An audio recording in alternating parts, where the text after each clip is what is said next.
आप सभी का पुनः मेरे चैनल आध्यात्मिक मार्ग में स्वागत है। और अगर आप मेरे चैनल पर नए हैं तो सब्सक्राइब जरूर से कीजिएगा, लाइक कमेंट और शेयर करना बिल्कुल भी ना भूलिएगा। तो जी हाँ, आप सभी के सामने आज मैं हूँ सूर्य ग्रहण से संबंधित वीडियो को लेकर। जी हाँ, जैसे कि आप सभी को पता है, सूर्य ग्रहण या साल का पहला सूर्य ग्रहण है जो लगने जा रहा है, यानी कि 8 अप्रैल सोमवार को यह सूर्य ग्रहण है, चैत्र मास की अमावस्या को। जी हाँ, ये चैत्र मास की अमावस्या में बन रहा है सूर्य ग्रहण, तो ज्यादा महत्व भी रखता है और माना जा रहा है कि 54 साल बाद ये पूर्ण सूर्य ग्रहण है। जो मतलब ऐसा होता है ना कि छाया रूपी सूर्य ग्रहण भी होता है, उपछाया मान सकते हैं आप, लेकिन ऐसे योग बहुत कम बारी बनते हैं जब पूर्ण सूर्य ग्रहण होता है।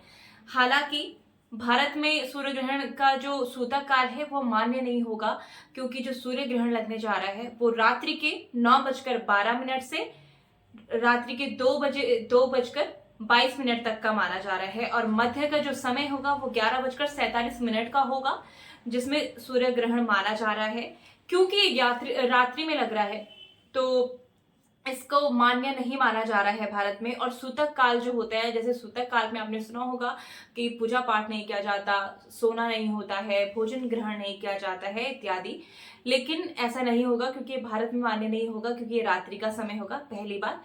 दूसरी बात, जो ये सूर्य ग्रहण है वो मीन राशि यानी कि जो बृहस्पति देव की राशि है उस पे लगने जा रहा है, और रेवती नक्षत्र यानी कि बुध जिसके स्वामी बनते हैं जिस नक्षत्र के, उसमें लगने जा रहा है। तो आप सभी को मैं थोड़ा सा यहाँ पे एक सतर्क कह लीजिए या एक जानकारी देना चाहूंगी कि जो बृहस्पति प्रधान या बुध प्रधान, जिन पे ज्यादा असर बुध और बृहस्पति का है ना, उनके लिए थोड़ी सी क्या हो सकता है कि मुश्किलें बढ़ जाए। अब उनकी गोचर कुंडली या उनकी जो लग्न कुंडली है कैसी है उस पर भी निर्भर करता है, या जिसके बहुत अच्छे हैं उसके लिए कुछ अच्छा भी हो सकता है।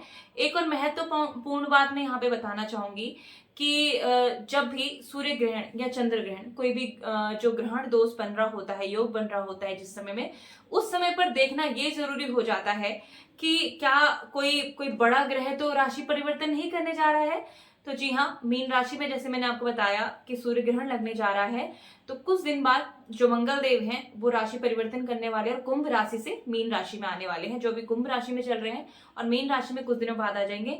तो ज्योतिष शास्त्र में से थोड़ा सा अच्छा नहीं माना जाता है, क्योंकि जब सूर्य ग्रहण हो और कोई बड़ा ग्रह राशि परिवर्तन करता है तो थोड़ा सा ज्योतिषी के अनुसार ये थोड़ा सा कुछ निराशाजनक भी हो सकता है कुछ के लिए।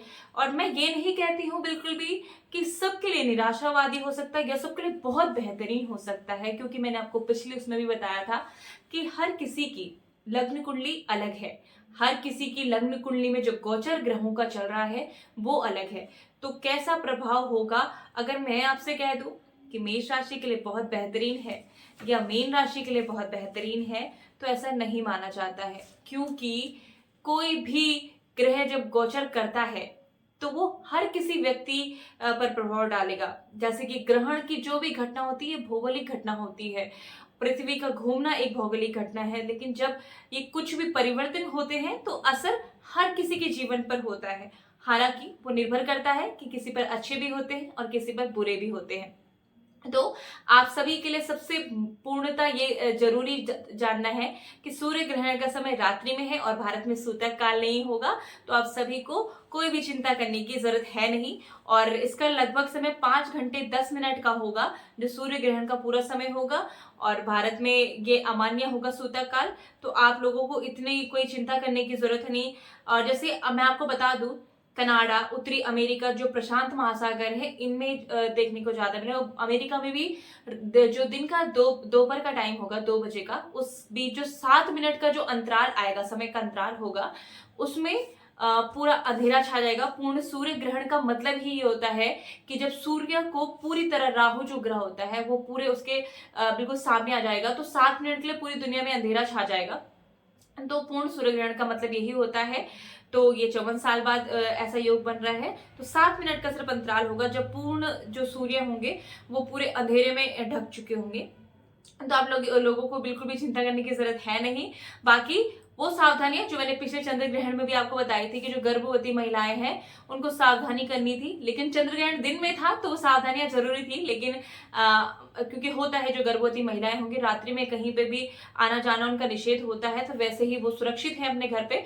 तो रात्रि का समय है 9 से 2 बजे के बीच, तो ऐसी कोई चिंता करने वाली बात नहीं है। और सूतक काल नहीं है तो आप भोजन भी ग्रहण कर सकते हैं, आप सो भी सकते हैं, अन्य जो कार्य है वो भी कर सकते हैं। क्योंकि मैंने कहा कि एक भौगोलिक घटना है, तो भौगोलिक घटना है तो असर तो थोड़ा बहुत होगा, शायद कल ना हो, कल के बाद हो, क्योंकि गोचर और कुंडली का परिवर्तन जो मैंने आपको बताया उसके अंतर्गत।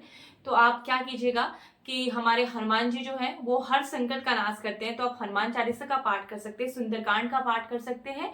और अगर पाठ नहीं कर सकते हैं तो सबसे एक सरल उपाय होता है कि आप अपने फोन पर, स्पीकर पर, जिस पर भी आपको अच्छा लगता है, आप सुंदरकांड चला के छोड़ दीजिए और उसको सिर्फ श्रवण कीजिए। आपको शांति महसूस होगी और आपको हर जो भी मुश्किल आपको लगती है कि आपको आने वाली है, या आपको महसूस हो रहा है कि परिवर्तन जो गोचर हुआ है, जो सूर्य ग्रहण का योग बना है, वो थोड़ा भी आपके लिए मुश्किल दे रहा है, तो अवश्य उसमें कमी आएगी।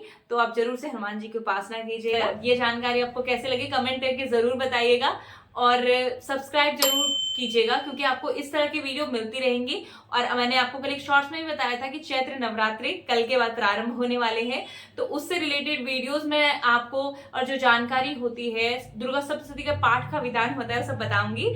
तो आप जरूर से सब्सक्राइब कीजिएगा। तब तक के लिए स्वस्थ रहिए, मस्त रहिए और सत्कर्मों में व्यस्त रहिए। जय श्री राम।